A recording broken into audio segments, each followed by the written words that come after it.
O tempo esgótase para salvar Tennessee. Nas últimas horas, Dani protagonizou un novo xiro na xa de por sí complicada situación da conserveira Meca. A empresa retirou a súa oferta de compra que garantía só a continuidade de 12 empregados. Non foi unha oferta que nós apostáramos por ela, pero sí é certo que é a única que estaba en riba da mesa e que non nos quedaba outra que estar de acordo, porque era a única que había. Dani argumenta que a retirada da oferta debese a causas obxectivas que converten a operación en inviable, un argumento que non convence a central nacionalista. Para nós non di nada porque retira a oferta. Vamos, eu penso que ni para nós, nin para o xulgado, nin para a administración concursal, porque non está dicindo absolutamente nada porque retira a oferta. A CIGA recoñece que os prazos para salvar a planta de Rons están a correr en contra, con todo non dan a batalla por perdida. Avanzan que hai 3 posibles investidores, 2 galegos e un valenciano interesados en Tennessee, segundo din polo de agora, co compromiso de intentar manter os 150 postos de traballo. Todos nos aseguraron que defenderían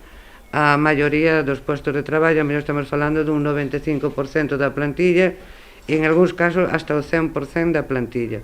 Por lo tanto, eso sería para nós satisfactorio, seguimos tendo contactos, pero, bueno, o plazo que nos pediron foron alrededor de 10 días. Ante este novo escenario, amosan un optimismo moderado. Eu non quero dicir que quede claro que isto vai a salir. Estámoslo intentando, pero non quero dicir que mañá nos chame e nos digan no, valoramos e non nos é viable ou non nos encaixa no noso proxecto. A CIGA marcou 4 de xuño como a data tope para que se presenten as ofertas. A partir de aí, a compañía podería entrar xa en fase de liquidación.